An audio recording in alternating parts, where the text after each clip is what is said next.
pratita kripaya Shri Guru Tam Natosmi Gurave Gaura Chandraya Radhikaya Tadalaya Krishnaya Krishna Bhaktaya Tad Bhaktaya Namo Namah Anandalilamaya Vigrahaya Hema Padyavyaschavi Sundaraya Tasmai Mahaprema Rasapradaya Chaitanya Chandraya Namo Namaste Chaitanya Chandraya Namo Namaste Chaitanya Chandraya Namo Namaste Bhaktya Bhina Aparada Lakshay Chittascha Kamani Torang Kamahati Kripa Mahikam Sharanam Prapana Brinde Namaste Charanara Vindam Brinde Namaste Charanara Vindam Govinda Damo Dharamadaveti Govinda Damo Dharamadaveti Govinda Damo Dharamadaveti Govinda Damo Dharamadaveti Hey Krishna Hey Adava Hey Saketi Govinda Damo Dharamadaveti Sham Sundar Shikanda Shikha Smraha Surali Manohara Radhika Rasika Mama Kripa Nidhi Surpir Charna King Kurim Kuru Tavai Vasmi Na Jivami Tvayamana Iti Vikyaya Devi Tam Nayama Charantikam.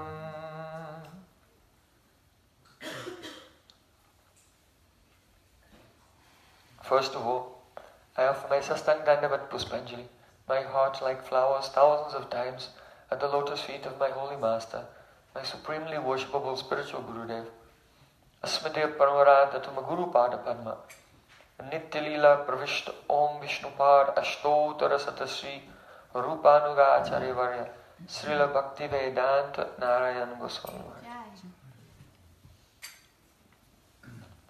Secondly, I offer my pranam thousands of times at the lotus feet of my Param Gurudev to Srila Prabhupada and to all of our Sri Rupanuga Gaudiya Guru Parampara. And finally, I offer my pranam to all the assembled Vaishnavas and Vaishnavis, Vancha Kalpatarubhascha, Kripa Sindhubhyavacha, Putitanam Pavanebhyo Vaishnavebhyo Namo Namo.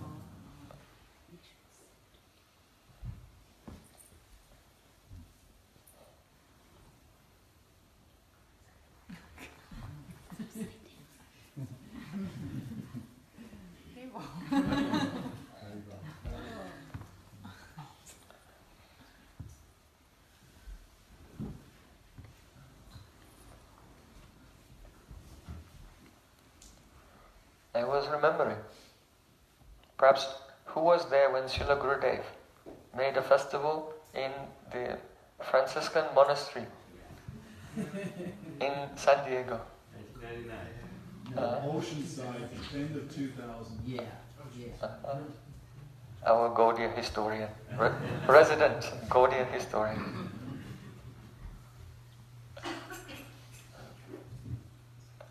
So in the morning, Srila Gurudev used to go on a morning walk, and then he used to come to the temple room to see that the classes were going on.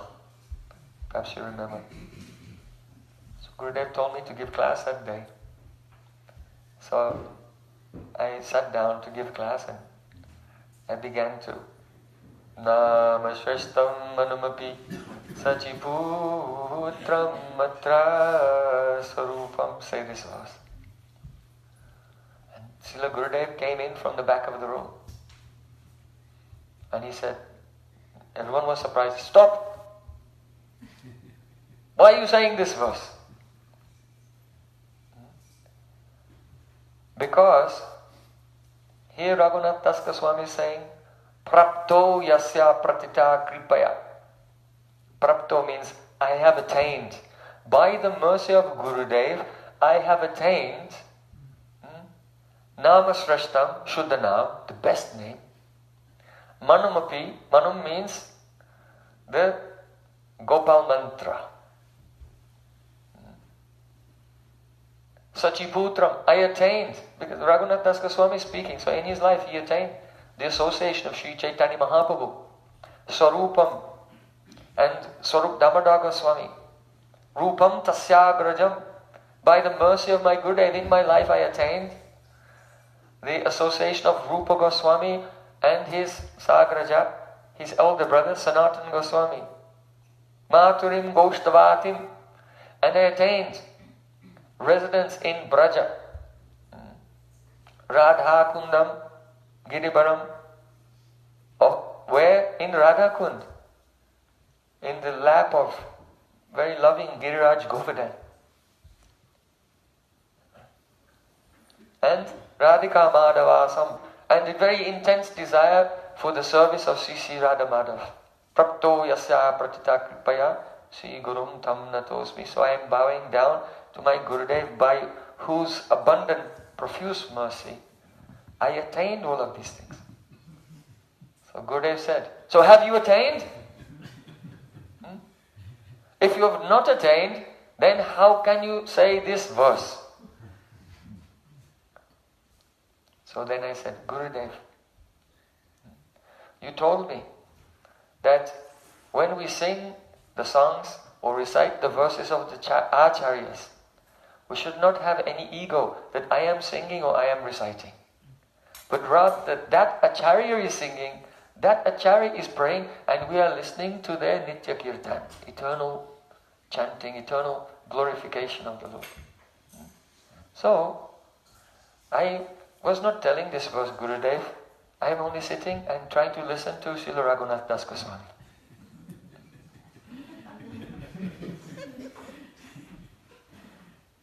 So then Gurudev said, yes, alright, very good. But the reason I stopped you was, this is a very profound point. He said, when I was a young devotee like you, I was giving class, and at the beginning I began to pray, Nama Shashtam Manamapi, and my Gurudev, Srila Bhakti Pragyan Keshmar, burst in there and said, stop! Have you attained?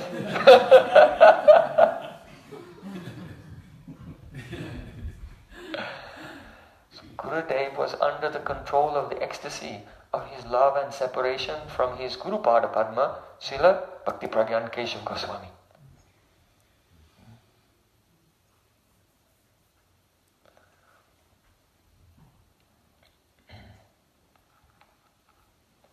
So this is the result of Sadhu Sanga.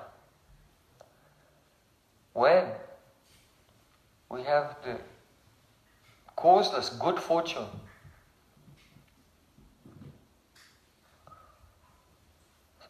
Satsanga hetuscha satam swairita eva.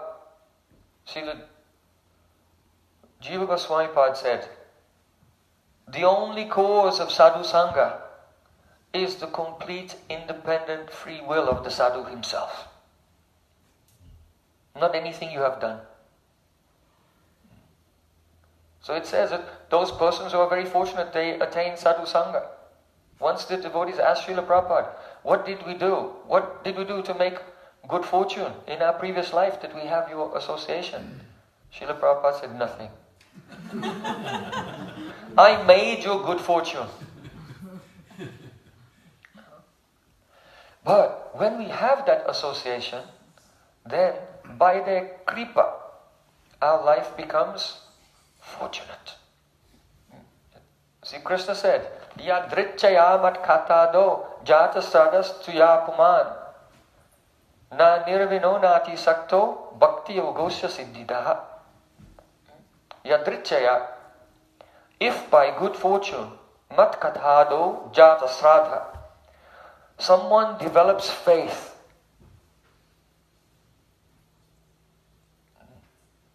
in Harikatha, faith in Harikatha. That means, what is faith? Sevabriti, the desire to serve. If someone develops the desire to serve Harikatha by hearing and chanting and remembering Harikatha, then by great fortune, then that person, if they are not too detached from this world and not too attached from this world, not too attached and not too detached from this world, then Bhakti Yogosha Siddhita, very easily Bhakti Yoga will make them Siddha, perfect. Not too detached means, if a person will do Nishkam Karma Yoga, very strictly performing all their worldly duties without any attachment, then this cleanses the chitta of the influence of Rajagun and Tamagun, and Gyan appears, discrimination between matter and spirit, and they become completely detached and disgusted with the world. And then they have Gyan Adhikar, the eligibility for Gyan. And Nati Sakto, if one is attached to this world. So that Gyan Adhikar, this is not favorable. It will not make one eligible for bhakti. And if someone is very much attached to this world, attached to sense gratification, then also they cannot do any sadhana, because they can't stop just indulging long enough to chant their rounds and do some service for their guru. So if a person is not too detached and not too attached, that is the symptoms of the eligibility for bhakti, not the cause of the eligibility. The cause of not being too detached is the Sadhu Sanga. Because by that Sadhu Sanga, we understand Yukta Vairagya. We should not be disgusted with everything. Everything is used for Krishna's service. And the cause of not being too attached, that is also Sadhu Sanga. And the cause of our Shraddha is Sadhu Sanga. And the cause of Sadhu Sanga is causeless mercy of the Sadhu. So Yadrichaya means by good fortune you develop faith. This good fortune means, Jiva Goswami Pad said, Yadrichaya kenapi parama swatantra bhagavad bhakta sangha tad kripa jata mangalodayena. The auspiciousness that rises up in your life due to the kripa coming from the association of Krishna's devotees who are parama swatantra, completely independent. So by that independent association, they bless us with Vishesh Sanskar. All our activities are controlled by the impressions we have in our subconscious mind, in the chitta. So when we meet with sadhus, by their association, by honoring them,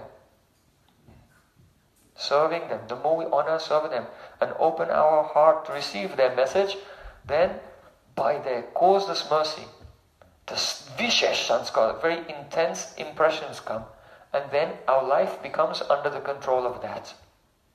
How Gurudev was chanting, how Gurudev was praying, how Gurudev was giving pranam, how Gurudev was revering the dust of Brajadham, how Gurudev was respecting old seniors and free from any tinge of desire for recognition and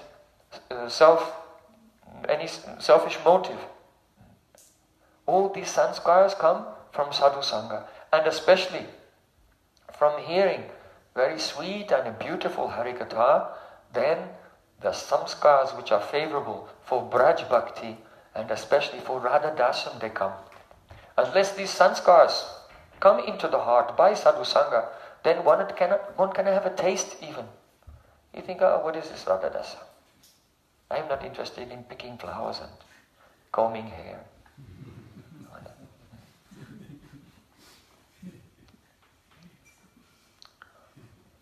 So, Rupa Goswami Pada said, Yadhotaram aso swahadha visheshullas samayapi brativasanaya swadhi basate kapi kasyachit. We'll have taste in a particular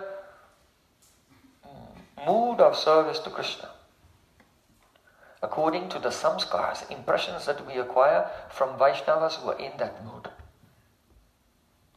So then, according to that sanskar, we do our sadhana.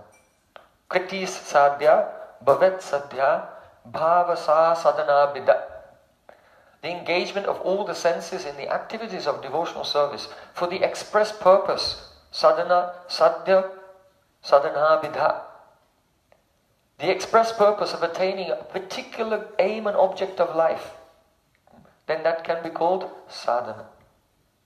Sadhana means the path. And sadhu means straight. In other words, the person who is on the path going straight, not going left and right, is called a sadhu. Sadhayati,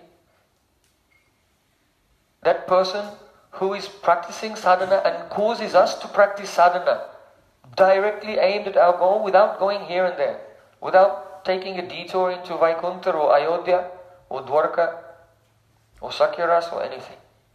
Directly. That is called sadhu. And when we practice under their guidance, then Nitya siddhasya bhavasya prakatyam vriddhi satyata. The ecstatic emotions of those associates in whose footsteps we aspire to follow, that descends and melts the chitta. And we become overwhelmed with Bhagavad Prapta Abhilas. How, when will I attain the beautiful Yugala Kishore, Nanda Nandan, and Vrishabhanu Nandini? Anukul Abhilas. When will I receive their favor? And Sohard Abhilas. Receive their favor by rendering favorable services to them. And Sohard Abhilas. When will I have very intimate friendship with them? The heart is melted by these three desires. That is called bhav.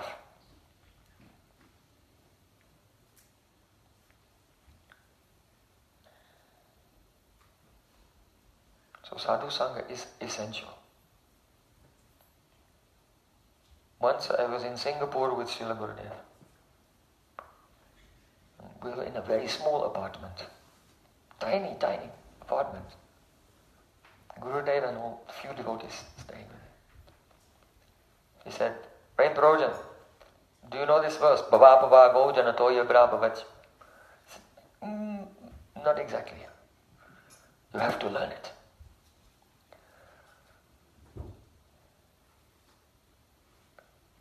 Bhava pava go janatoya grabhavach. Janasyata yachuta satsamagama sangamo jahi tadaiva satgato paravreshe tvai jayate urati.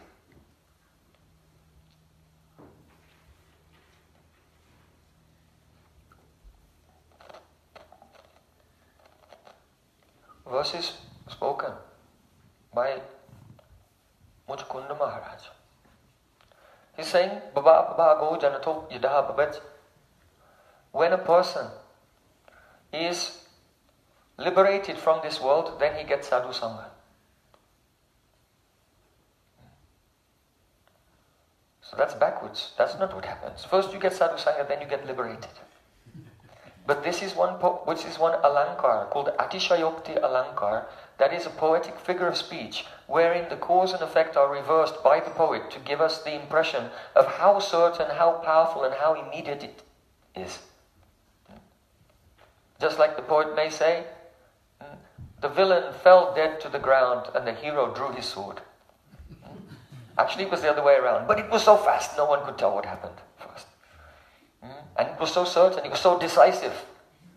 So in the same way, bhavapavago janatoya dhabhavech, when we get sadhu sangha, then it is so certain, it is so decisive, it is so absolute that you must be liberated from this world. Very soon, very soon. only in 1 or 2 or 3 lives. And in that Sadhu Sangha, then Janasya tahyachuta satsamagama satsangmo yahi tadaiva sadgato. Tadaiva means at that time, certainly, meaning and only at that time of Sadhu Sangha, and only at that time, sadgato means that you have a spurti of Krishna.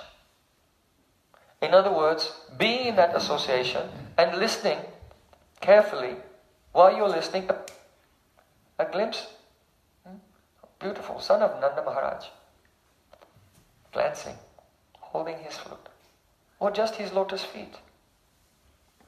Something, some spurti will come in the heart, and it will not come by any other means.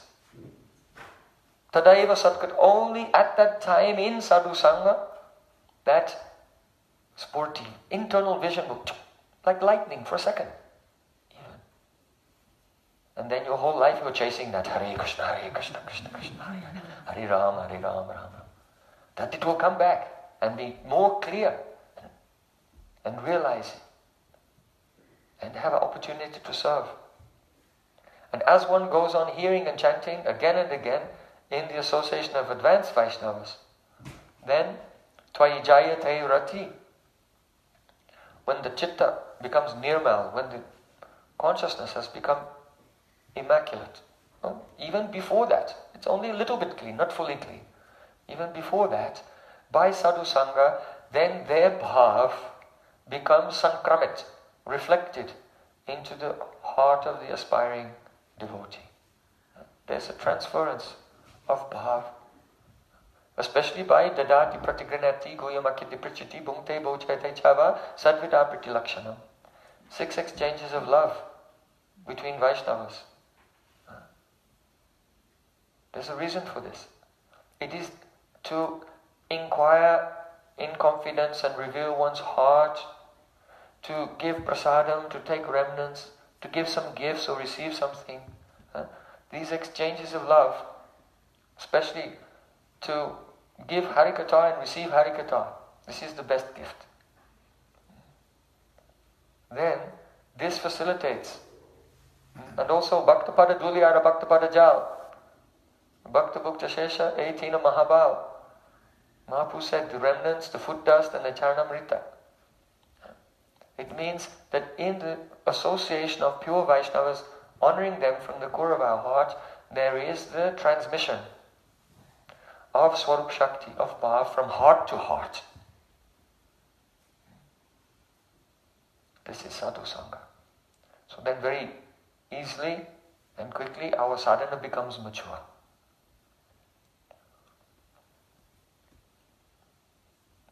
Srila Gurudev ki jai. So now by the mercy of Sri Gauranga, Gauranga, we're coming to our subject for today. On the first day and second day we discussed the external reason for the appearance of Chaitanya Mahaprabhu, to establish the Yuga Dharma of Harinam Sankirtan, and through that, along with Brajrasik Vaishnav Sangha, to distribute the Anarpita Chirim Chirat Prem. That's we discussed in 2 days. Then yesterday, we discussed how Sri Krishna had 3 desires in his Nikunja Lila, which were not fulfilled. And his greed was growing and growing and growing. And it caused him to be so absorbed in the remembrance of Radharani that he appeared in Gauranga Swarup. Now one should not think that Krishna Lila is first and Gaura Lila is second. Because both of the Leelas are eternal. Yet still, the unfulfilled desires of the Kunja Lila are eternally the eternal cause of the eternal Gauranga Swarup. So it is still true, though both are eternal. Because in Krishna Lila, Sri Krishna is relishing Vishaya Jatiya Rasa, And in Gora Lila, Shri Krishna is relishing Ashray Jatiya Rasa. So all these Shastras tell us. Taittiriya Upanishad says, Raso Vaisaha, that the supreme truth, Saivayam Labdhanandi Bhavati. The supreme truth is the embodiment of rasa. If one attains that rasa, then he becomes fully blissful. So Sri Krishna is known as Rasika Shekhar, the connoisseur, the topmost connoisseur of the transcendental mellows. But if there is only Krishna Lila and not Gora Lila, then we cannot say that Krishna is Rasika Shekhar. We can only say Krishna is half Rasika Shekhar, because he's only relishing half of the ras, the one part of the ras, that is Vishaya Jatiya Rasa. So for Krishna, that supreme truth to be fully Raso Vaisaha, fully Rasik Shekhar, the connoisseur of all the rasas, then he must have a form in which he is the relisher of the Ashray Jatiya Rasa, so that is the Gauranga Surup. So Sri Chaitanya Mahaprabhu is the Prem Vilas Vivarta Murti of Radha and Krishna. The embodiment of Radha Krishna's complete bewilderment in love for each other. Srila Bhaktisiddhanta Thakur said, don't think that Mahaprabhu is only Krishna, or only Radha, or even only Radha and Krishna. But he is the Murti of the Bhav of Radha and Krishna's deepest embrace. So, Krishna fulfilled 3 desires that were not fulfilled in his Nikunja Lila in Vrindavan, in Gora Lila, but also Radhika herself had 3 unfulfilled desires in Krishna Lila that were fulfilled in Gora Lila. So that is our subject for today.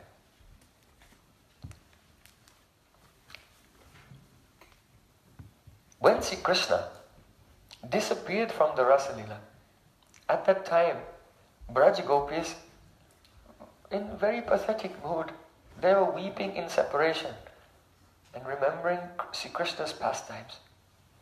They said, Chalasiyat Brajaj Charayan Pasun Nalina Sundaram Natate Padam Shilatrinankure Sidati Tina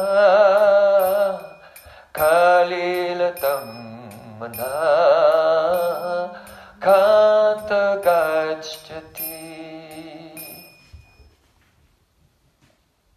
Chalasiyat Prajaji.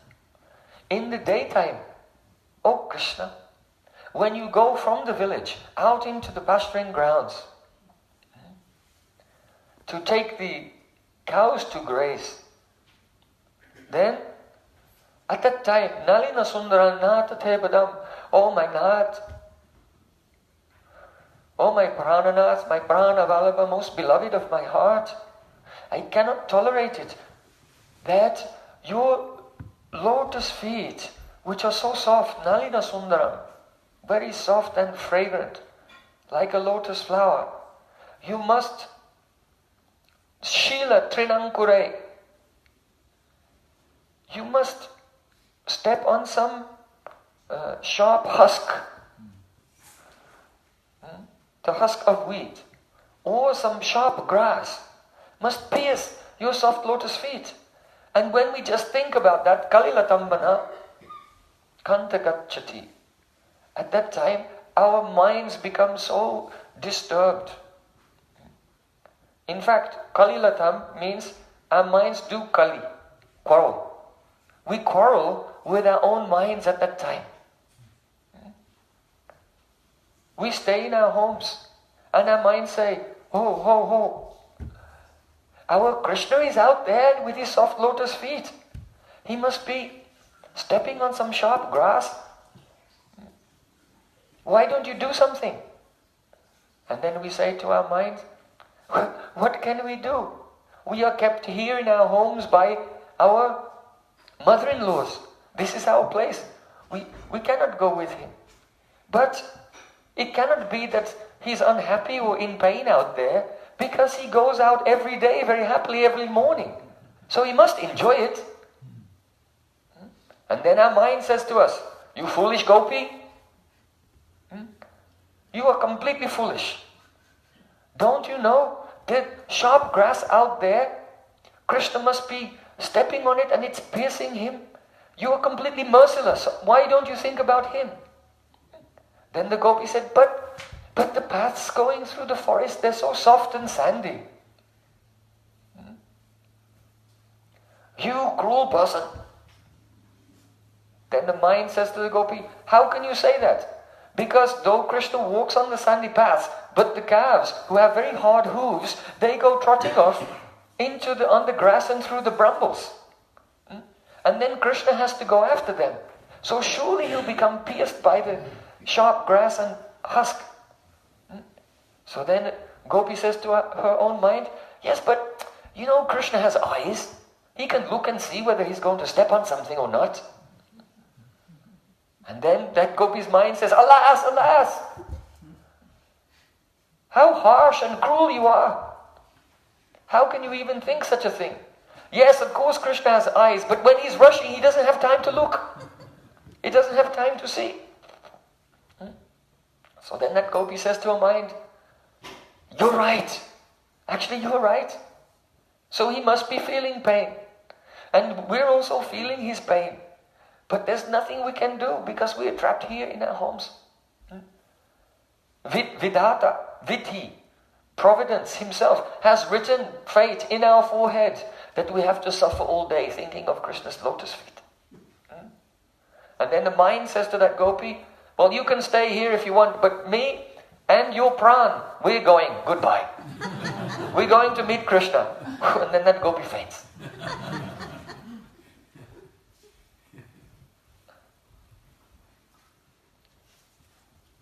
So, Braj Gopis are so absorbed in the Pranay Bhav. Pranay Bhav is such that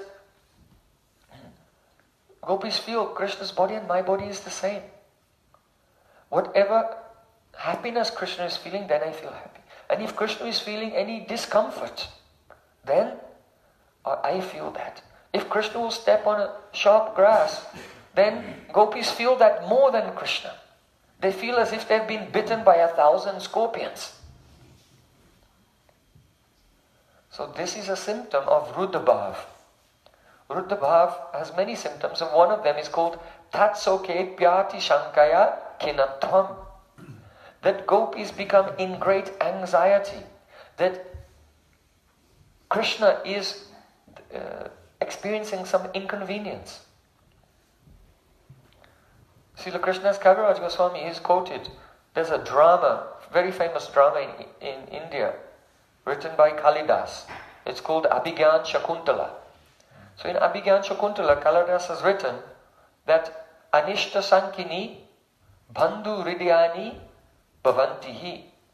That if a person loves someone, then the very nature of that love is that they always become in anxiety that something undesirable or some harm will come to the person for whom they have love. Right? Mothers know it. Right? So that's the nature of love. So even though that feeling towards Krishna even comes for the devotee in the stage of rati, Nishta Asakti, Nishta Ruchi Asakti Bhav, rati. In that stage, devotee will feel like that. Worried about Krishna. Is he alright? Is my deity hungry? Is he cold? Is he tired? Does he need massage? Is he lonely? Should I sing a kirtan? So that worry about Krishna comes, even in the stage of rati. But it comes to its most intense, condensed, crystallized form in Mahabhav. There it's called Tatsoke Pyati Shankaya Kinatvam. That gopis become overwhelmed in anxiety that Krishna is experiencing some inconvenience. Tatsoke means even when Krishna is completely happy. Even when he's totally happy. He's over the moon. He feels no inconvenience whatsoever, but still they're worried about him. So that is expressed by Srimati Radharani. Yate sujata Charanam buruham staneshu Bihitashanai priyadadi mahikakasheshu Tainata vimmatasitad vyatatena kimsvit Kurparibi pramatidi bhavadayushamna. So what to speak about when Krishna is walking in the forest? When Radha and Krishna are alone and Krishna is completely happy and Radhika is holding the lotus feet of Krishna on her heart.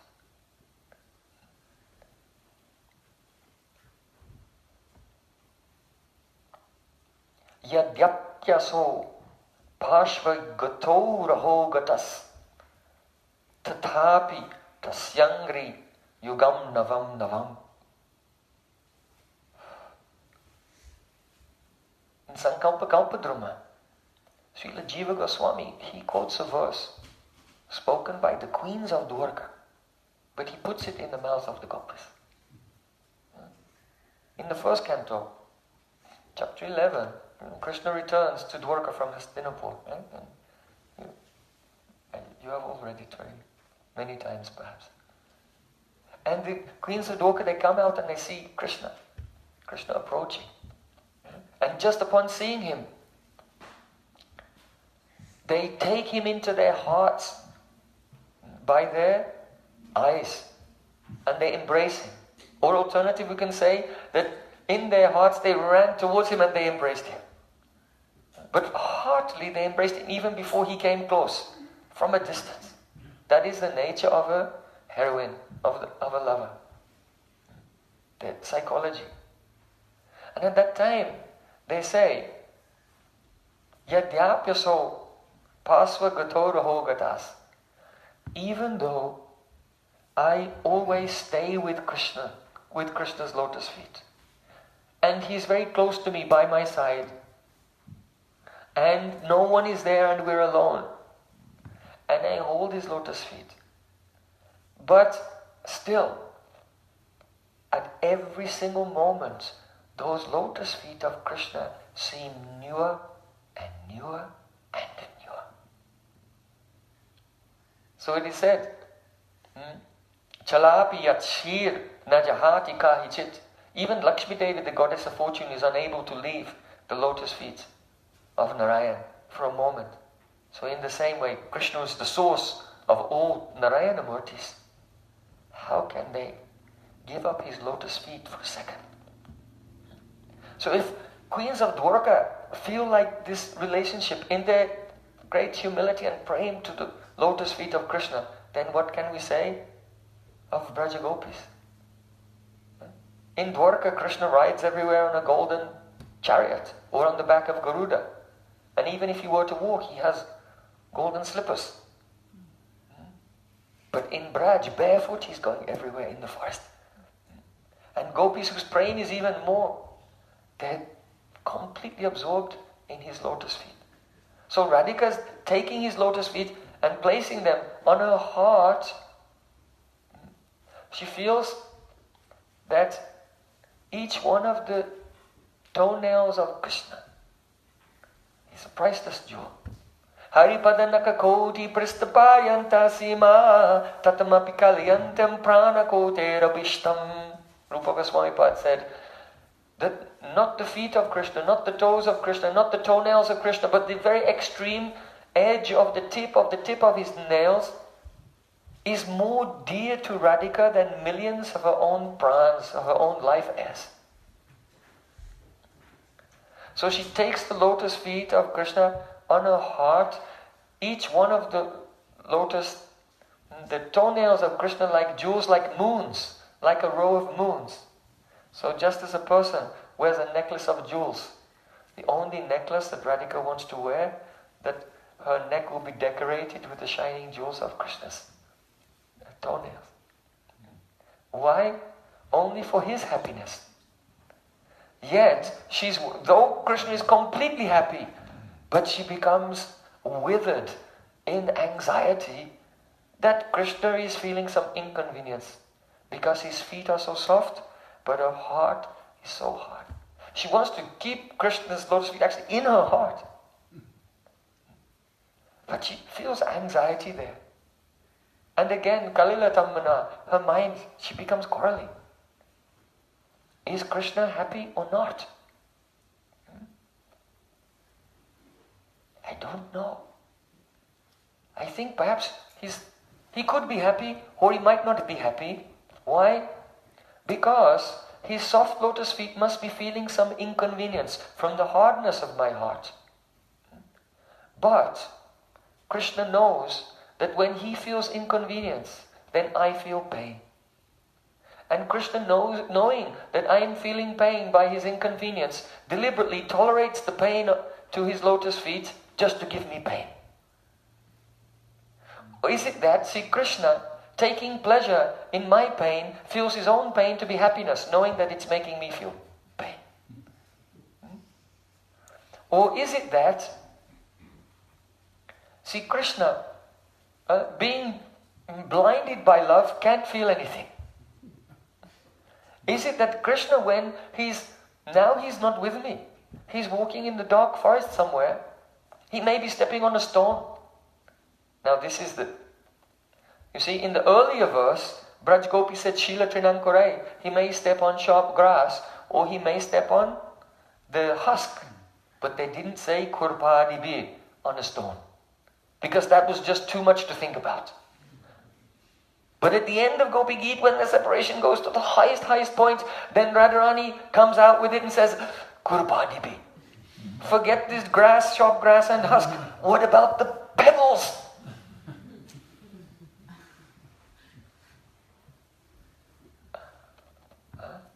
What about the pebbles? That means the separation is much higher in this verse than the previous verse.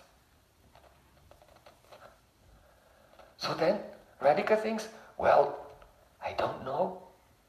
Is he blinded? Is he also in separation from me? And he's become blinded by separation and he's lost now?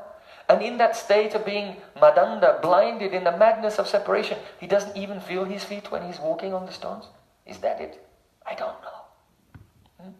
Or is it, yasya sangati pungsa manivatsa satadgune, that Srila Rupa Goswami said our consciousness is like a crystal and we take on the qualities of the persons we associate with.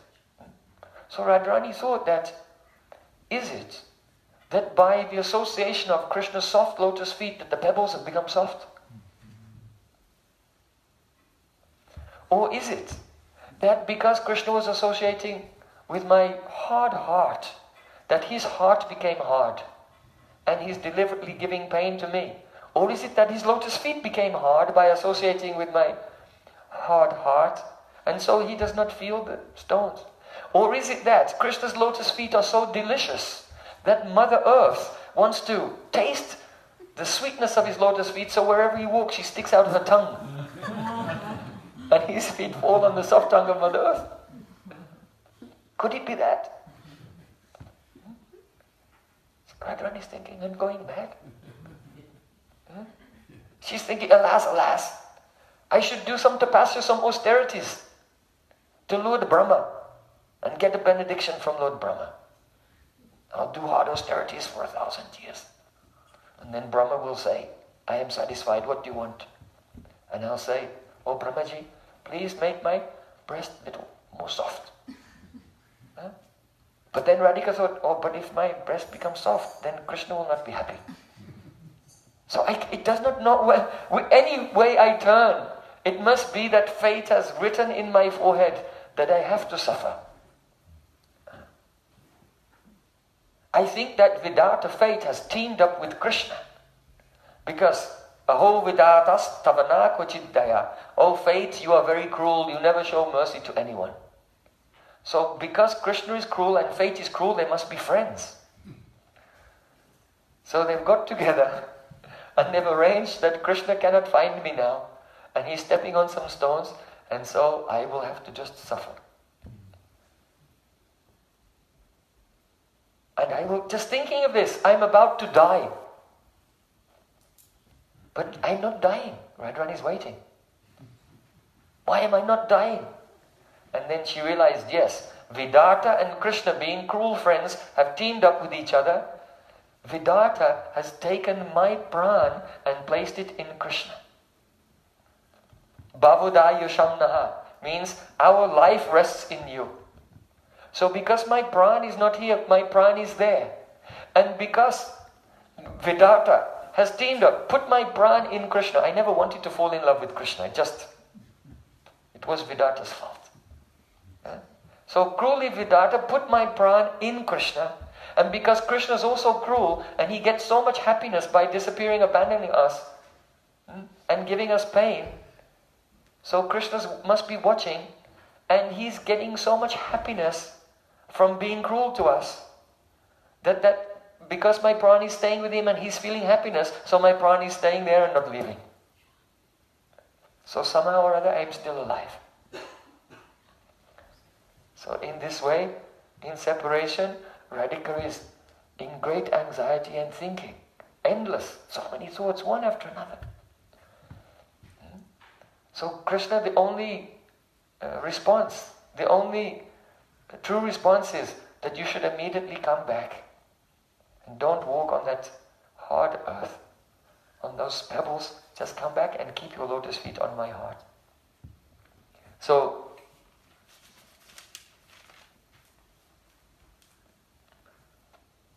we see here that there was an unfulfilled desire in the Leela of Radha and Krishna. And that is that Radhika was always in anxiety that Krishna would be feeling some inconvenience when he's walking here and there.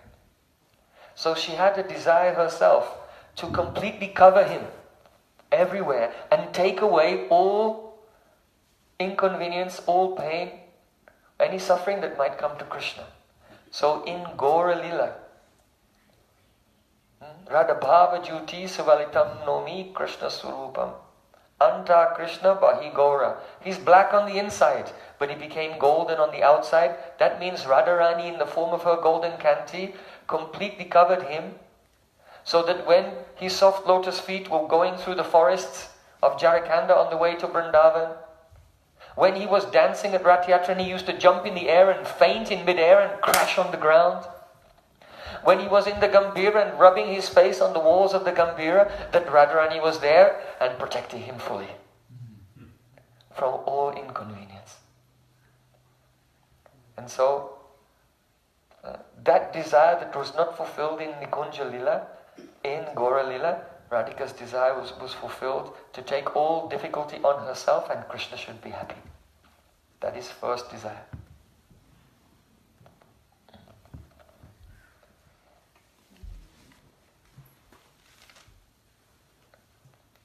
Then, second desire. You know that when Ramananda Rai was describing Sakya Rasa to Chaitanya Mahaprabhu, he said, quoting Shukadeva Goswami's words, Itham satam brahma sukhanubhute dasyam kathanam paradaivatena mayasitanam naradarakena sadam vijaru kritapunya punya. Some persons who are attached to impersonal Brahman, they see Krishna, oh, he's the embodiment of Brahma Sukha, the embodiment of the joy of liberation. But those who are pure devotees, Dasamgathanam, who are in the mood of servants, they see him Paradaivatena as Parabrahma, the Supreme Personality of Godhead. And they want to serve him. And then there are others. Mayasritanam Naradarakena. Those who are in Maya, they think Krishna is an ordinary human being. Avajananti mammudha manasandema srita. Krishna said in Gita, those foolish, ignorant persons who are in Maya, they think I'm an ordinary human being. So Maya Sritanam Naradarakena. But all three of these types of persons, they cannot understand what joy the cowherd boys feel, going into the forest to play with him every day. So here, Shukadeva Goswami, he was actually absorbed in the mood of Braj Gopis and expressing their mood. Krita Punya Punya means what pious activities did the cowherd boys perform? That in this life they can always go everywhere. Wherever Krishna goes, they can go with him. They can sometimes sleep in his room. They can, when he's taking bath, when he's taking prasadam, when he's herding the cows at all times, right in front of everyone else, they can embrace him. They don't even have to hide their feelings at all. So gopis are thinking, oh, how fortunate are these cowboys that they can go everywhere with Krishna. So this is one desire of Radharani. Srila Narottam Das Thakur has expressed it in a very beautiful song in his songbook called Pratana. There's a song. Heri he nagarabara shuno he muralidara nivedana kari tua pai nivedana kari tua pai.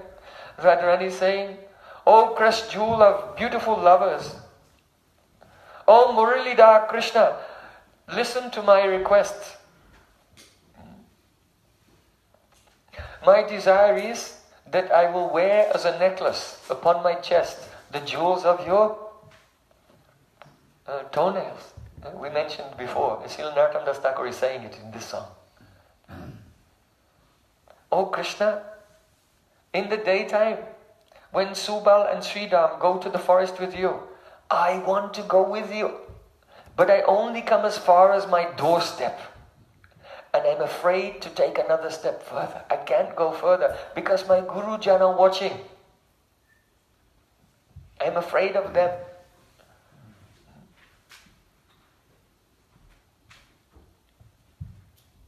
So,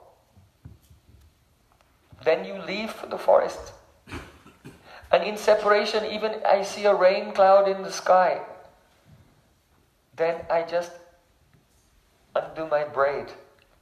Krishna is called Venimreja Vallabha. When in the chaste ladies in Vedic culture, they always keep their hair very tightly in a braid. Only in the presence of their lover, they may open their braid. Or Krishna may open the braid. Or due to the intense trembling and sattvic bhavs, then Radhika's braid might just open by itself. So he said, when I see a cloud in the sky, I open my braid. Or another bhav is, she's thinking, because Radharani has different hairstyles. Like Kavari, Dhammilla, Veni. These are different hairstyles. Sometimes she has a braid, sometimes she has a ponytail, sometimes she has two plaits. So there are different castes among the gopis. And in the Abhira caste, they have two plaits. So Radharani is not from that caste. But Krishna is from Abhira. Abhira, Pali, Patiputa. So if Radharani makes her hair in two plaits, then the Dhwani you can understand. Very sweet. So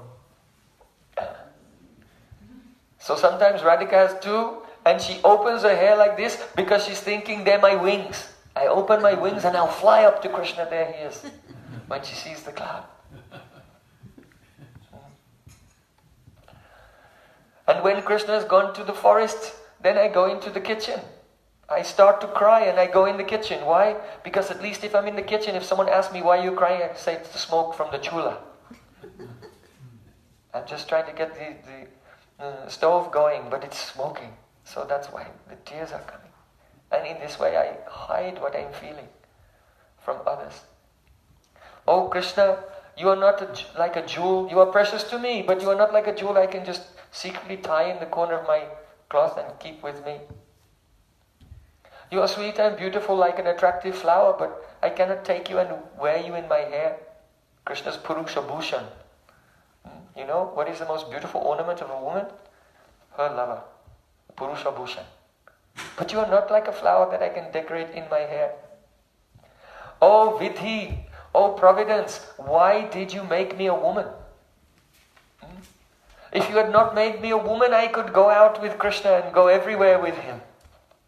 So this was Radhika's unfulfilled desire in Krishna Lila. And in Gaura Lila, she became one with Krishna, and when Krishna was in Navadvip, when he went to Puri, when he went to Vrindavan, everywhere they went together. Or we can also say, this is one of the causes of Radhika's appearance as Gadadhar Pandit. Because he said, oh Vidata, why am I a woman? If I were a man, I could stay with you. So when Krishna left Navadvip and went to Puri. Gadadhar Pandit went there and then took Ketra Sannyas, so Mahaprabhu couldn't send him back to Navadvip.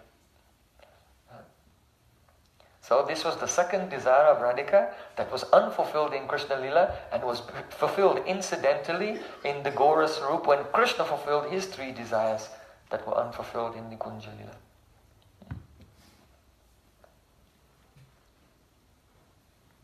So then, third desire of Radhika. In Braja, Radharani always has avhita bhav. She hides her feelings. She cannot express, she cannot tell anyone how she feels or the glories of Krishna. But in Gaura Swarup, now she has in a male form along with Krishna.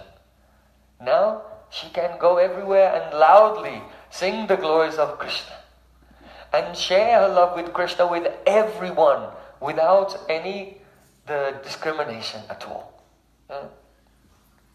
Even with animals, even with trees and creepers, Mahaprabhu gave to everyone.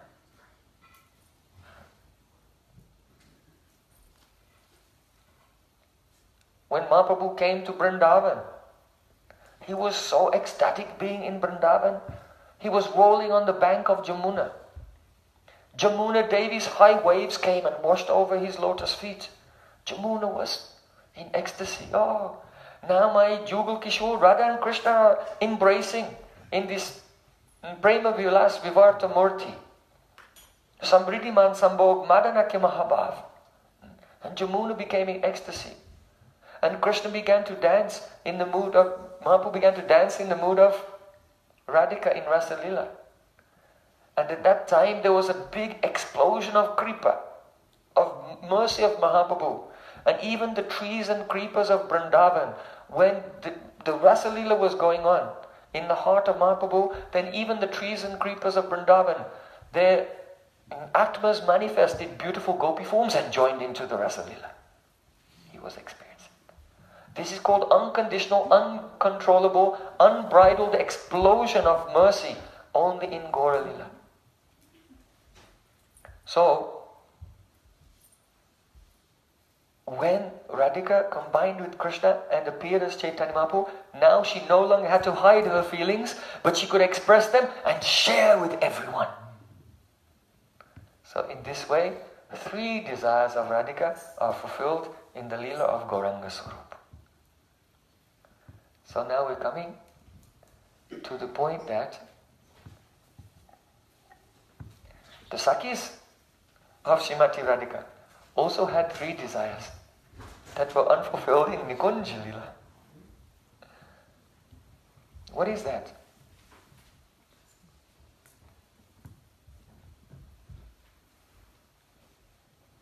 Perhaps you know that during the Rasa Lila, when Sri Krishna was hiding and Radharani spoke the verse we were discussing, Yatte sujata charnam buraham staneshu, then Krishna could not check himself, and from his hiding place, he quickly ran there.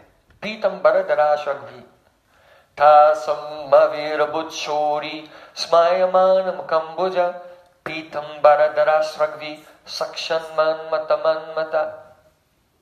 Suddenly, Krishna Shauri means, who's in the line of Surasena, the Kshatriya line. Because Kshatriyas are very cruel. So even though Shukadeva Goswami knows that Krishna is the son of Nanda and Yashoda, but many people think he's actually the son of Vasudeva and Devaki. So because Shukadeva Goswami was sympathizing with the gopis and upset with Krishna for abandoning them, so then Shukadeva Goswami said, Tasamavir Butcholi, that cruel person appeared. Perhaps he's a Kshatriya after all because he's so cruel. But he suddenly appeared there. Avirbhav means appearance. So it wasn't the appearance of Krishna. Krishna had appeared 8 years earlier. But when Krishna reappeared in the assembly of the gopis on the bank of Jamuna, then They saw him with so much eagerness, it was as if they had never seen him before in their life. He was so beautiful. Therefore, Shukadeva Goswami uses the word Avirabhut Chauri. It was as if he just appeared now, for the first time. Dhasamavirabukhshuri Smayamana Mukambuja. And there was a slight smile, a sheepish smile on his lotus face, because he was a bit embarrassed. And he was nervous. He wasn't sure whether the gopis would say, "Oh, it's you.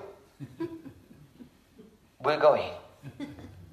Your behavior is so terrible." He was worried that the gopis may become angry with him and turn around and leave. Radharani often does that. Viksha swakantam parivritya. As soon as she sees, she goes to Krishna, and when they contact eye to eye, then Radharani just suddenly turns around and walks away. Sometimes she does it. So Krishna was a little worried. So Sakshat Manmata, he was so beautiful, his beauty could bewilder even Cupid, who bewilders everyone. Because at that time, Yanmachili Lopaika Yoga Maya Balamda Sheta Gritam, Yoga Maya made him impossibly beautiful. Because Yoga Maya, who fulfills Krishna's desires, knew that he was so worried that perhaps the gopis may leave him, that Yoga Maya suddenly made him more beautiful than ever before, impossibly beautiful, so that it would be impossible for the gopis to abandon him for his bad behavior. Pitambara Dara Sragvi. He was holding his pitambar. One reason is because he thought Radharani was about to die, so he came running out so fast his pitambar was falling off, so he grabbed it. So his pitambara dhara.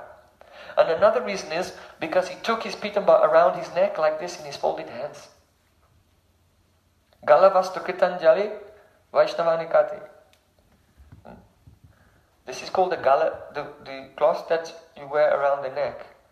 All Vaishnavas, even though Vaishnavas wear a shirt, but they should have a chada or at least something on the shoulder. It's called a galavastra. Because the chest should not be on display. This is a sign of pride, should be somehow covered. This is a sign of humility. Galavastra. And if a person has made a mistake, then they take the galavastra in their hands like this. And it means, "I've done wrong, please forgive me." So Pitam Bharadhara, Krishna's holding his Pitam, Sragvi, and wearing a garland. That means the garland that Radhika had given him, he was wearing that just to signal to her, "I didn't forget you, look, I'm still wearing your garland." So when Krishna appeared, all gopis, according to their moods, they reacted in different ways. That's a discussion for another day. But the maidservants of the gopis in various groups took their anchals and laid them on the ground on top of each other, so many veils, and made an asan for Krishna and invited him to sit down. And the dhwani of that is, "We have to have a conversation." And this is the dhwani. Idam, when you're serving your idam asanam, means, "Krishna, we have to have a conversation." So, Krishna took his seat on the asana of the anchals of the gopis, and they sat around him. So then, the gopis asked, "Bhajato nu bhajante ka eka etad viparayam no bhayangsha bhajante ka etan no bruhi sadhu ho." They posed a question to Krishna. Why? Because they all had the same idea on their mind. They were thinking, why did Krishna do this to us? He literally and deliberately threw us into the blazing incinerator of separation from him. And now he just shows up again. Why did he do that? He should explain himself. We can't understand. Is Krishna's love for us conditional or unconditional? Or is he indifferent to us? Or is he against us? What is it? We think that Krishna's love for us cannot be conditional. Why? Because if someone loves you conditionally, then they gratify you when you serve them. So we were serving Krishna and he just abandoned us.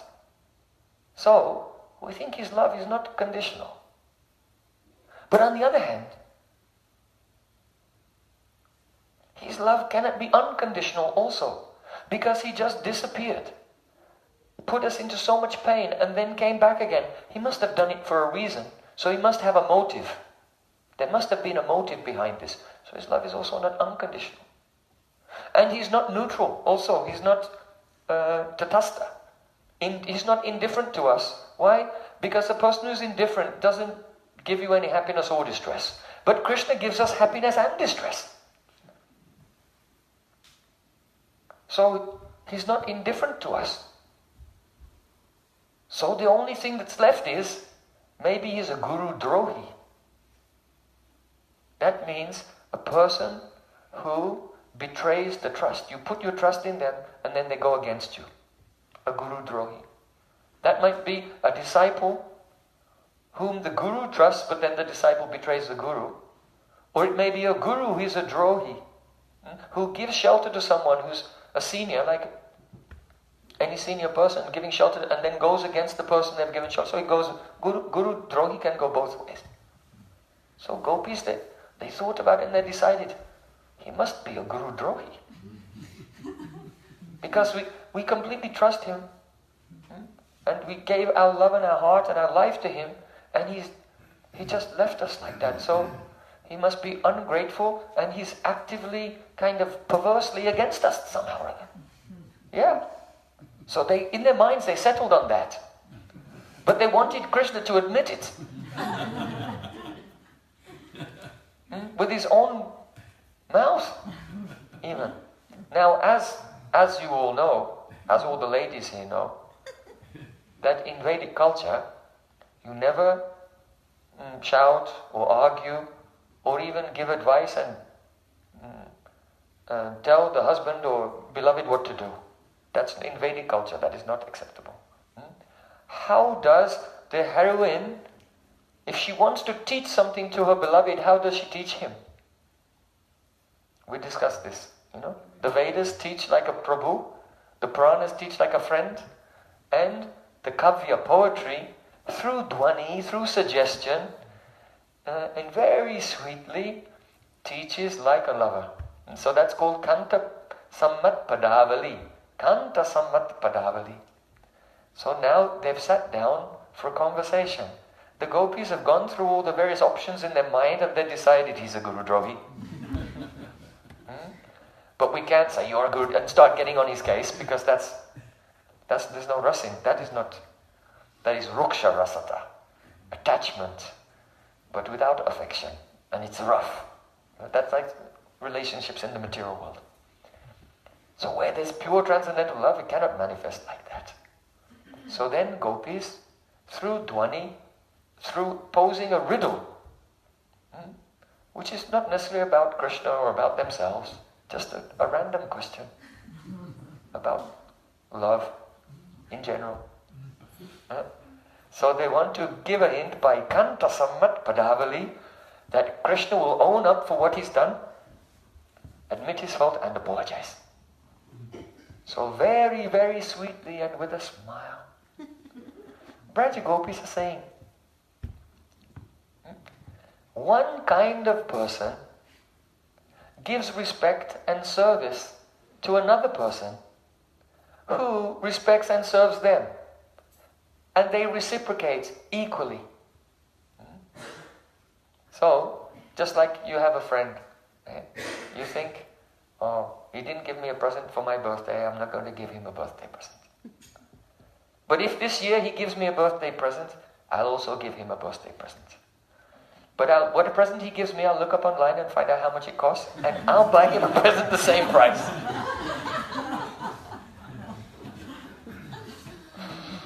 Right? So that's the first category.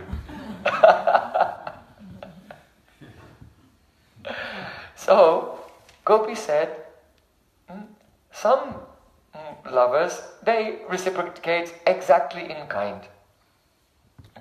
And then there are others who they serve, they give honor, or they give love, whether the other person is reciprocating with them or not. And then the third type of person, whether the other person is serving and loving and honoring them or not, they never reciprocate with them. These are three types of people. So Krishna, Eitan no bruhi sadhubho, means, oh Krishna, no bruhi, tell us about this subject. Can you explain it in detail? So gopis are setting a trap that Krishna will. So he'll come in the trap. And gopis say sadhubho. Sadhu means tell us directly, straight, in a straight way. Sadhu. That means don't fluff it and go off the topic. Sometimes Gurudev would ask a devotee to speak. And then devotee, I don't know that subject. So then they try to fake it. Right? And oh my God, Timarandas and big long Mangala Charna for 10 minutes. And then speak on something like that, but actually something else. Then Gurudev will go with his kartals, right? Doing his kartals. Sit down. Vishayantara, off the subject. Vishayantara means off the subject. So Gopi is asking Krishna just to explain this subject about 3 different types of relationship. And Sadhu, tell us the truth directly. Don't go off the subject. So, see Krishna, he said, the first person, they don't love anyone except for themselves. Because the reason they're serving the other person is to get something for themselves. So they only love themselves. So they have no love at all. They are only businessmen, they are only merchants. But I am not like that. I am not like that. Why? Krishna said, Tulasi dalamatrena jalasya tulukena va vikrinte sa apmanam bhaktebhyo bhaktavatsala. If someone offers me only a tulsi leaf and some water, then they purchase me, I give myself to them. Because Krishna is so kind to his devotees, he's bhaktavatsala. If someone takes 1 step towards Krishna, Krishna takes 100 steps towards them. So he does not reciprocate only in kind, but more even. So Krishna said, I am not in that category like a business person, because indeed, even sometimes I don't reciprocate. Naham tu saksho bhajato bijantum bhajamani shan nanubritti vrittaye yathadno labdadane vinashte tatschinchayanyan nibrito naveda. Krishna said, sometimes I don't reciprocate with the person. Why? To increase their loving propensity. If there's a sadhak in this world, he's doing bhajan for years and years and years, and after years he's having no realization is coming. And then he begins to cry, alas, alas, everything I did was a waste, my whole life is ruined. And then by his weeping, all the calm, krodh, lobh, everything, his heart becomes purified from this. And then he attains prema. So sometimes Krishna doesn't reciprocate in order to impel our loving propensity. And for the devotees who are in the state of prema, even those who have become perfect, sometimes Krishna also doesn't reciprocate. Why? Because he just leaves them. But by putting them sometimes in meeting and sometimes in separation, he's increasing their love more and more and more. Na bina vipralambena sambhoga pushtimashnute. Without separation, love is not nourished to its highest point. So even for those in prema, sometimes Krishna said, I don't reciprocate. I put those in prema in a condition like a poor person who found a very valuable jewel. And he was so happy. But then one day, due to carelessness, he lost it and couldn't find it. And then the whole time he was saying, alas, alas, my jewel, my jewel, my jewel. Day and night he's thinking. So in the same way, I give myself and I take myself away, and that person becomes more and more absorbed in me. So I am not in that first category. So then, Krishna said, the second category, there are 2 types of persons who they serve whether the others are serving or not. So those 2 types are sapadik and nirupadik. those with a designation and without a designation. So with a designation means parents. Parents serve their children. The children is being nice, or the children is being a spoiled, furious rat. The child is being very difficult, but the parents are giving love and helping all the time. They don't consider anything. But they're only like that to their own child.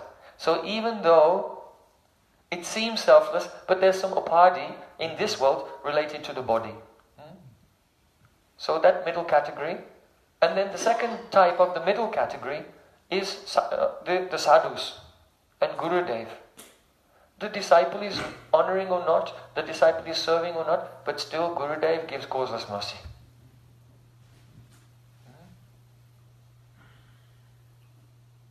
Disciple even just giving pranam to Gurudev. And Gurudev gives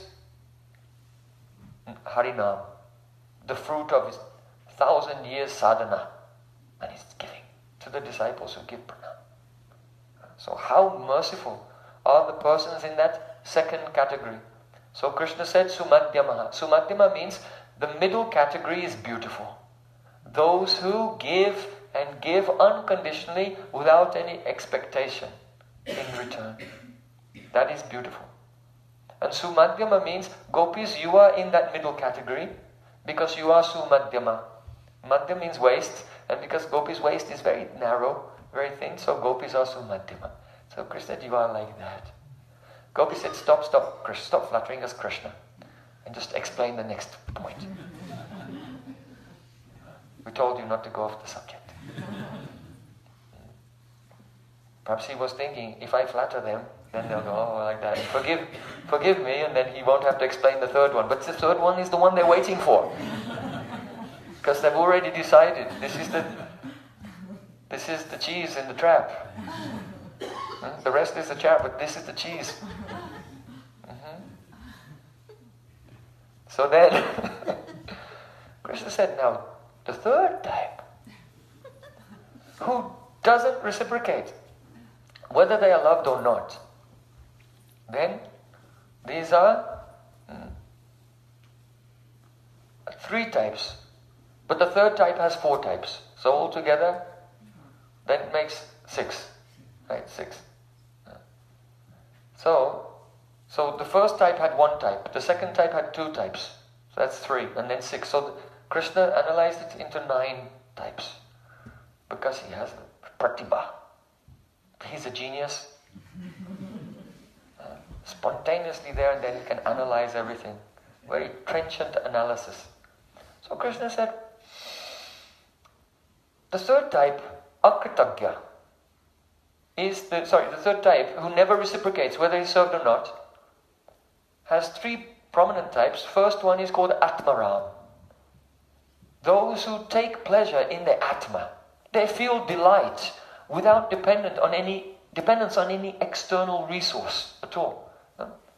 Like Shukadev Goswami in his earlier career, like the 4 Kumaras in their earlier career, before they entered into the Shuddha Bhakti. So they are the Atmaram Munis. Atmaramas chamunayo ne branta apyurukame korvanto hoitakim bhaktim itam bhuta guno hari. They take pleasure in themselves. They're independent of anything. They may be in nirvikalpa samadhi. So when a person's consciousness is absorbed in Brahman and in nirvikalpa samadhi, any sense objects cannot even enter their consciousness. Their body may be just walking here and there on the influence of swabhavas tu pravartate, of some last remaining sattvic sanskar. So the body is walking here and there, but they're in nirvikalpa samadhi. Not even a sense object enters into their consciousness. But when Shukadev Goswami heard a verse of Srimad Bhagavatam, Baha Pidam Natavaravapuhu Kanayo Karnika, he went mad. Who is this beautiful boy who plays a flute? That means that Krishna's form and qualities are not material, because nothing material could even touch the consciousness of Atmaram Rishi in Nirvikalpa Samadhi. So the first person who never reciprocates whether anyone's serving or not is Atmaram. And the second person is Aptakam. that means they had some desire, but the desire was fully fulfilled, and so they have no more desire anymore. So they have no reason to reciprocate with anyone. Just like a person who is hungry, they eat the food. But when they're full, they walk away and leave the food. They leave it. So the Aptakam leaves everyone. He's not concerned with anything. His desires are fulfilled. Atmaram, Aptakam, and then the last one, Akritagya, an ungrateful person. So, the ungrateful person may be a Guru Drohi, that is, a person who their seniors, their parents or their teacher are kind to them, but they ignore them, they don't reciprocate. Even they may go against them. Guru Drohi actually goes against them.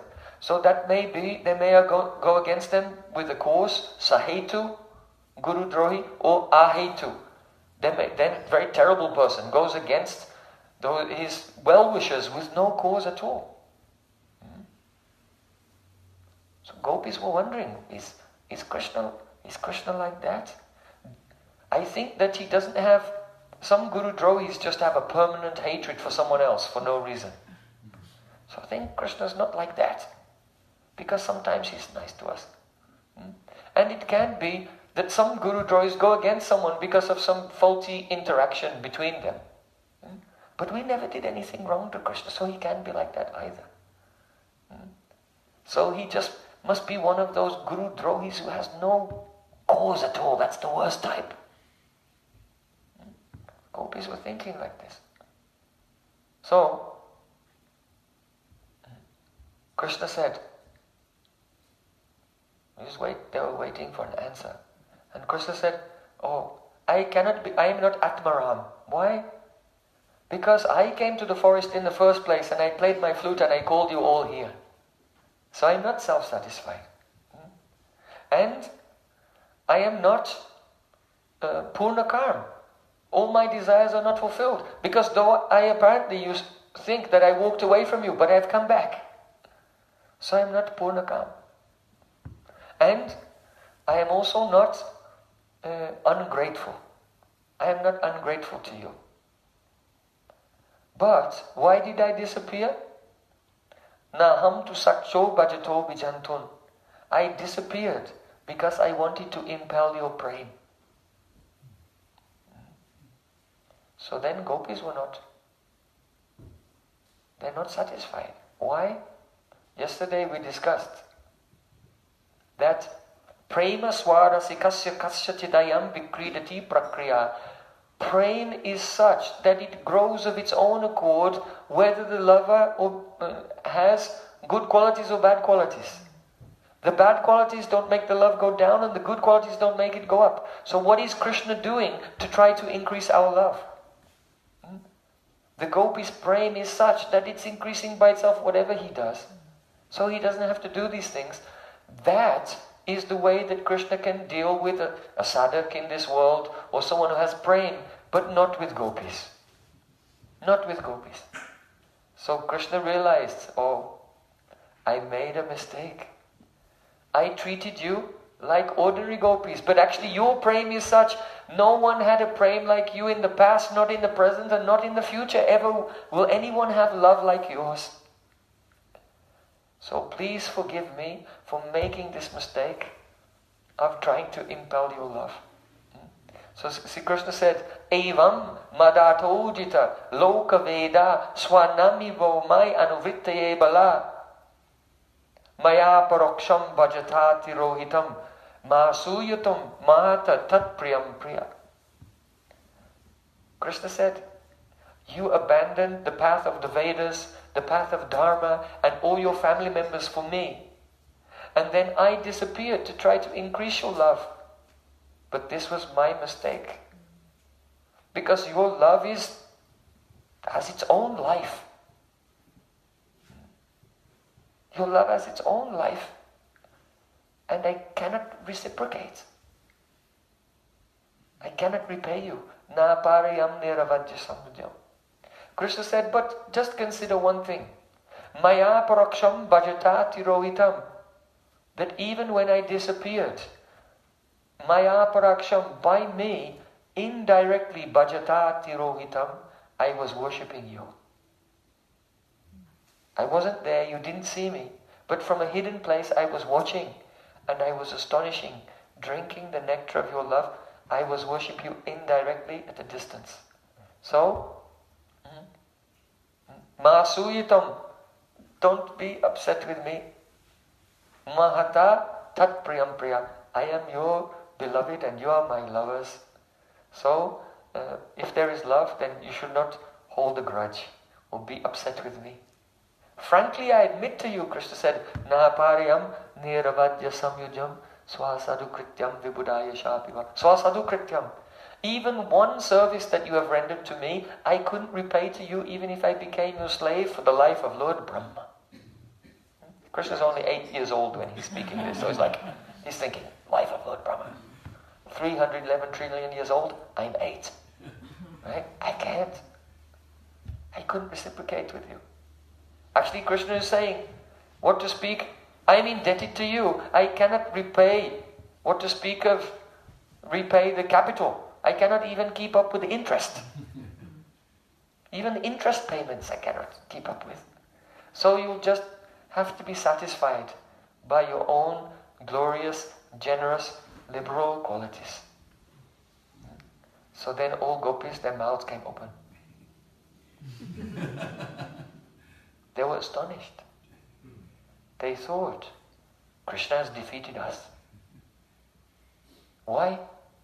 Because if you compare the two moods here, the mood of the gopis and the mood of Krishna, the mood of the gopis was Krishna has made a mistake, he's at fault, and he should admit it. That was the mood of the gopis. And Krishna's mood was, he deliberately abandoned us to introduce a fault into his loving reciprocation with us so that he could apologize, subordinate himself to us and glorify our love. So we were trying to prove that he was wrong and he was trying to prove that our love is superior to his. Of these two moods, which one is more beautiful?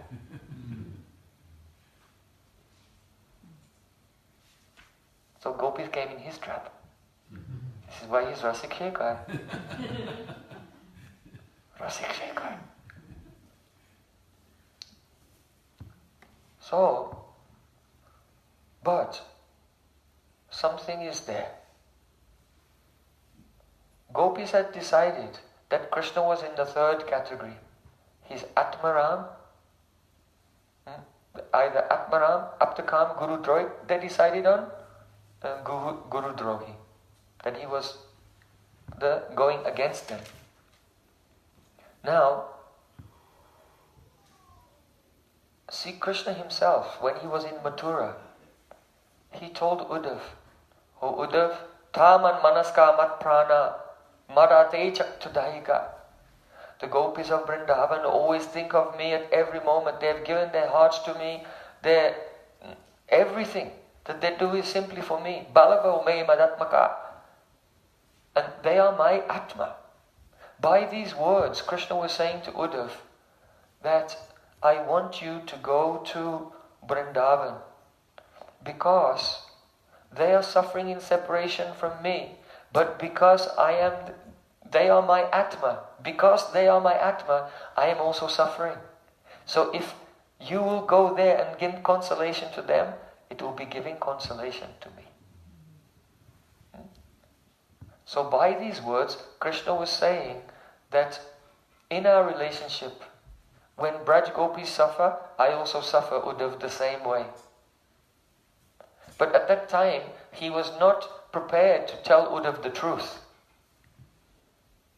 But after Uddhav went to Vrindavan and saw the gopis with his own eyes and realized something, a little bit, of the glories of the gopis praying, then afterwards Krishna said to Uddhav, Ramena sadam maturam pranite swapalkina maya nasakta diya vigada bhavena name viyogo tivradayanyam didrishu sukaya. The meaning is, O Uddhav, At that time when Swapalki, Akrura, took myself and Balaram from Vrindavan to Mathura, then the gopis whose minds were deeply attached to me, they became so mad in separation, they could not find, they experienced extreme pain and could not see any happiness anywhere. In the commentary, Srila Sanatana Goswami Pad said that Uddhav is admitting to Krishna is admitting to Uddhav, "Oh Uddhav, before I told you that gopis are suffering, I am suffering like them." But it's not true. Their suffering is much, much more intense than mine. Why do I do that? Why do I do that? And Krishna is crying. He said, "Alas, this is my swabhav, that I am katur, I am harsh, and I am cruel, that I give such pain to them. This fault, this dosh of katurata and krurata, harshness and cruelty, is nowhere to be found in Braj Gopis.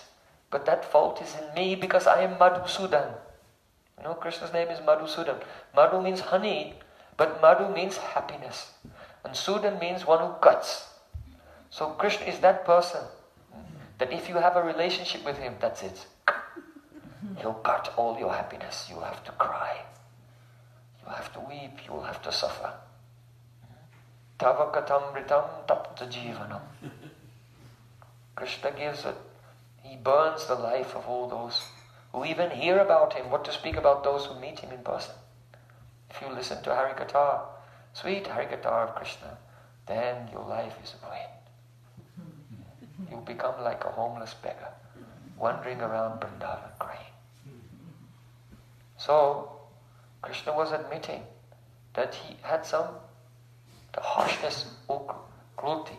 So even though when Krishna was speaking with gopis, he cleared this. He said, "I am not Atmaram, I am not Aptakam, and I am not Guru Drohi." He cleared it. But there was still some doubt in the heart of the Sakhis.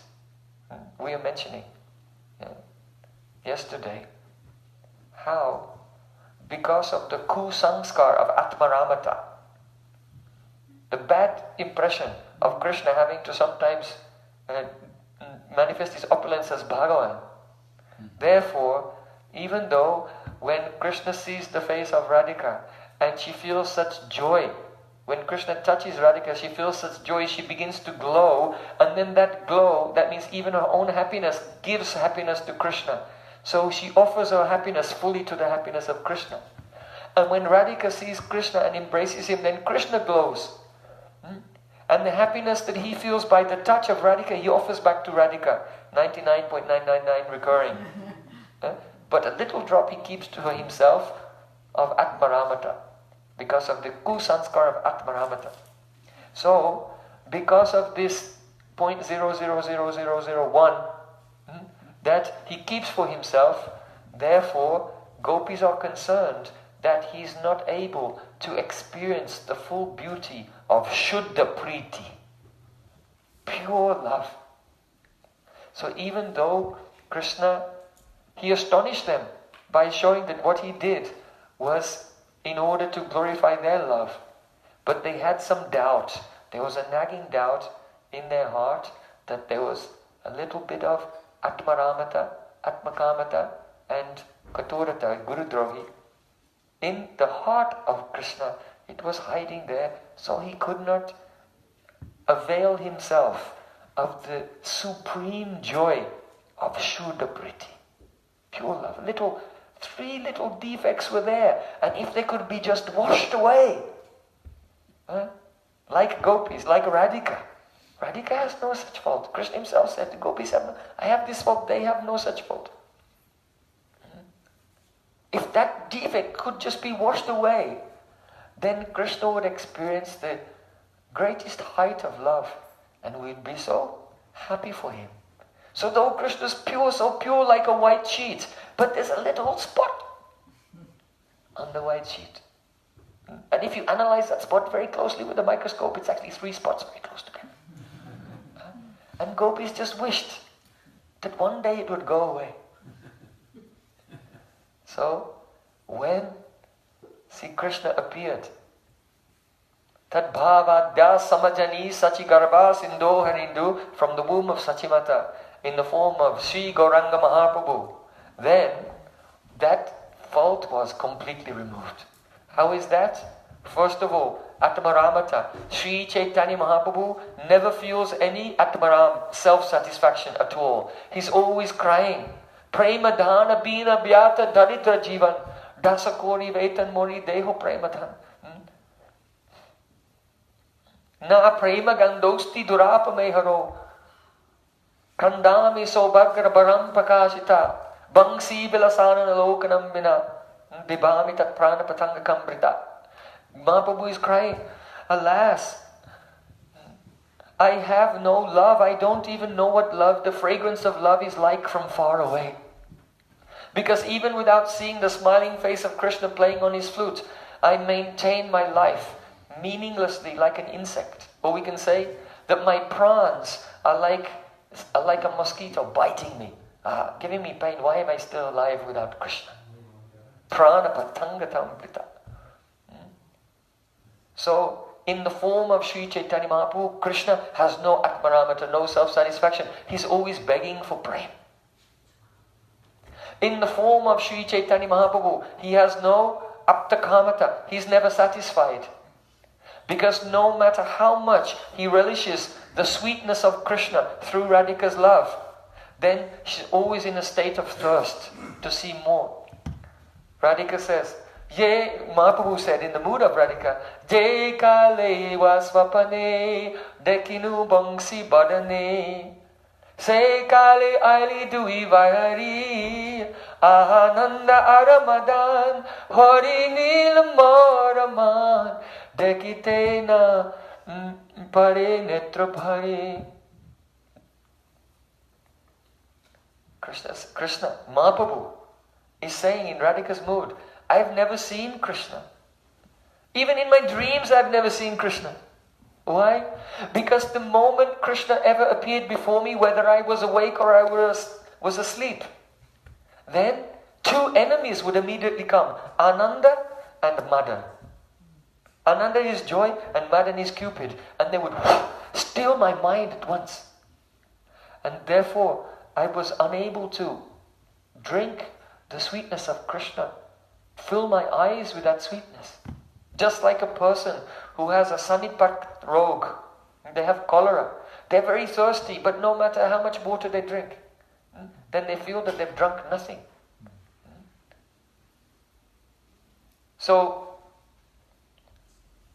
Krishna now, in the form of Chaitanya Mahaprabhu, is not aptakam. No desire is fulfilled. He wants to taste Krishna's sweetness more and more and more. And he's not Guru Drohi. Those who take shelter of him, what to speak of those who take shelter? What to speak of giving mercy to those who take shelter of him? He gives mercy to everyone who takes shelter of him, and even those who don't take shelter of him, he gives mercy to them also.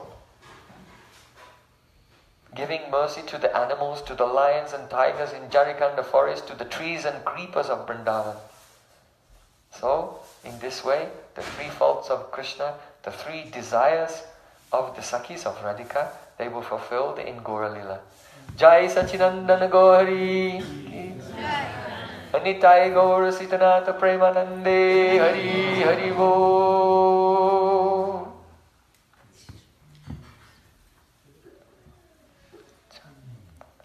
So all these points, they are there in Srimad Bhagavatam. But where? In the Dwani. Anudwani, Anudwani, Anudwani. So Chaitanya Mahaprabhu is called Asha Mitan and Asha Jagan. Asha Mitan means he fulfills all desires. Chaitanya Mahaprabhu is Asha Mitan means he fulfills his own desires, he fulfills Radhika's desires, and he fulfills the desires of all the Sakhis and all of his associates. So he's called Asha Mitan. And Sri Chaitanya Mahaprabhu is called Asha Jagan. Asha Jagan means he also awakens desires as well. That means he awakens the greed for the seva, Nikunja Seva Abhilas, the intense desire to serve the lotus feet of Radhika in the kunjas of Vrindavan. Madhu Madhura Smita Lobita Tanubritam Anupama Vilasam. Oh Sakhi, oh my dear friend, sing the glories of the incomparable Bha Vilas, ecstatic pastimes of Sri Chaitanya Mahaprabhu, whose sweet smile awakens greed. The Nikunja Seva Abhilas in the hearts of the living entities. So in this way, I offer my Shraddha Pushpanjali at the feet of Sri Chaitanya Mahaprabhu, and am praying that by his merciful sidelong glance and beautiful golden complexion, he may awaken the Nikunja Seva Abhilas in my heart. Gaura Premana. Can I ask a question? Can I ask you a question? Only a question may be asked if it's on the subject of the last 4 classes. And any other question you can ask on another day. But right now it should be on this subject. So what is, I think it's on the subject, what is the prospect for those who are aspiring to become connected through the process of bhakti? All the jivas who are, as far as... It is not a prospect, an uncertain prospect. It is a certain prospect. In the beginning of the class we spoke, Bhavapapago janato yada bhavech. When you are liberated, you get Sadhu Sanga. Meaning that when you get Sadhu Sanga, there's no doubt about it very soon, you must attain perfection. Srila Gurudev used to say, quoting Uddhav, Nandveshwaro nubhajato vidushopi sakshat srayasthano jagadaraja ivopayukta. This glories of the gopis' prem is agadaraja. It's like nectar, it's an infallible medicine. Even if a person doesn't know the formula or the chemical constitution of the Amrita, if they are touched, it will touch their lips, they'll become immortal. So in the same way, Nandveshwaro anubhajuto, even those who have hardly done any service or not any service at all, but samaraga, Srila Gurudev would say, if you're just touched by the air that touched this katar of the glories of the gopis, then you're certain, very soon you'll get Krishna Prem. Srila Gurudev ki jai. Gurudev is a transcendental madman, but he has realized how powerful is this katar. Yes. I was just wondering about the quality. Don't wonder. It's certain. Don't have any doubt. Any other question? No? That's right. Then we'll sing kirtan.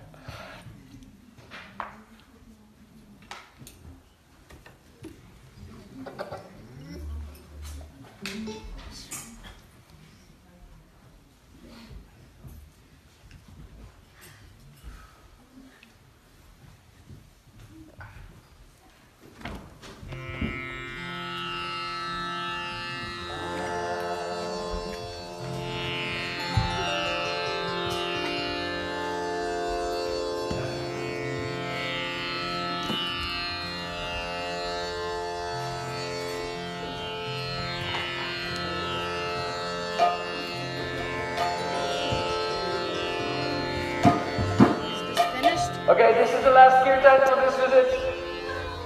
Everyone,